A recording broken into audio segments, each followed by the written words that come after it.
बिस्मिल्लाहिर्रहमानिर्रहीम। बरसों से जम्मू कश्मीर में सरकारी ज़बान कहलाने वाली उर्दू बिलाखिर रफ्ता रफ्ता ही सही सरकारी दफातर से हटाना शुरू कर दी गई है और सरकारी रिकॉर्ड से हटाना शुरू कर दी गई है। और ख़ास तौर से महकमा माल में जहाँ ये ज़बान बहुत ज़रूरी और बहुत अहम ज़बान समझी जाती थी, इसके बिना आप बिल्कुल भी अहल नहीं माने जाते थे, एलिजिबल क्राइटेरिया में नहीं आते थे। अगर आपको उर्दू नहीं आती तो आप महकमा माल में, रेवेन्यू डिपार्टमेंट में, राजस्व विभाग के अंदर काम नहीं कर सकते थे। ये इससे आपको गुजरना पड़ता था। लेकिन सरकार की तरफ से ड्राफ्ट रिक्रूटमेंट रूल्स जो जारी किए गए, उससे उर्दू को निकाल दिया गया है, जो अनफॉर्चुनेट पार्ट है। मैं सारी तफसीलात आपके सामने रखूंगा और उसके बाद सिर्फ आपका ओपिनियन लेना चाहूँगा। सरकार की तरफ से रेवेन्यू डिपार्टमेंट में और वो जो नायब तहसीलदार वाली भर्ती थी, उस हंगामे के बाद सरकार प्रेशर में भी आई। बाद में सरकार को अपना पुराना फैसला वापस लेना पड़ा।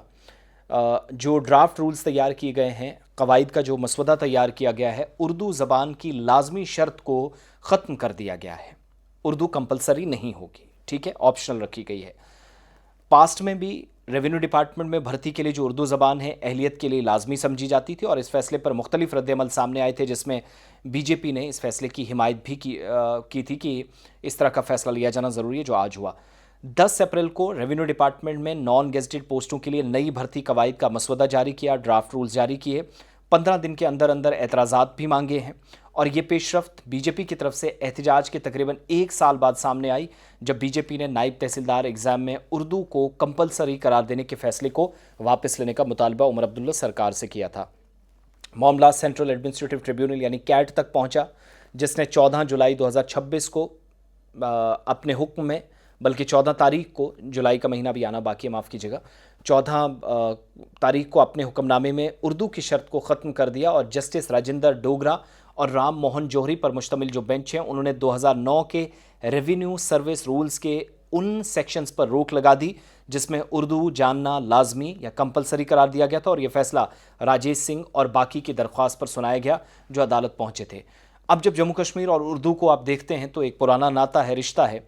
उर्दू जो 1 सदी से भी ज़्यादा अरसे से ख़ित्ते की सरकारी ज़बान रही, जैसे मैंने आगाज़ में ही कहा, इसका आगाज़ महाराजा प्रताप सिंह के दौर में हुआ और गैर मनक़ूला जायदाद और ख़ासकर अराज़ी का जो पहला सरकारी रिकॉर्ड भी उर्दू में ही दर्ज किया गया था। इसलिए रेवेन्यू डिपार्टमेंट की मुलाजमतें जो हैं उसमें उर्दू लाजमी करार दी गई थी। लेकिन उर्दू उस वक्त सुर्खियों में आई जब 9 जून 2025 को Jammu Kashmir service selection board की तरफ से 75 नायब तहसीलदार जो वैकेंसीज़ हैं उसके लिए एप्लीकेशन फॉर्म मांगे गए, दरख्वास्तें तलब की गई, जिनमें उर्दू लाजमी करार दी गई थी, जिस पर बीजेपी ने एतराज़ किया। एलजी मनोज सिन्हा से इस शर्त को ख़त्म करने का मुतालबा किया था, क्योंकि उनके मुताबिक ये जम्मू के उम्मीदवारों के लिए मुश्किल पैदा हो रही है। अगस्त 2019 में आर्टिकल 370 की मनसूखी के बाद पार्लियामेंट ने 2020 में Jammu Kashmir official languages bill pass किया।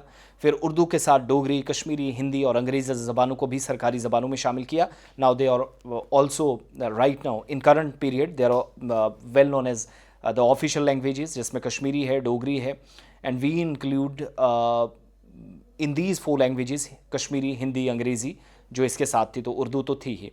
और नए ड्राफ्ट रूल्स के मुताबिक ये तब्दीलियां इसलिए की गई क्योंकि जम्मू कश्मीर के 2 यूनियन टेरिटरीज जम्मू कश्मीर लद्दाख में तकसीम किया गया है, जिसके बाद मुलाजमतों और अमले की नई तकसीम ज़रूरी हो गई है। महकमा माल के मुताबिक आईटी के बढ़ते हुए इस्तेमाल और पुराने ओहदों की जगह नए ओहदे बनाने की वजह से इन कवायद में तब्दीली लाजमी हो गया था।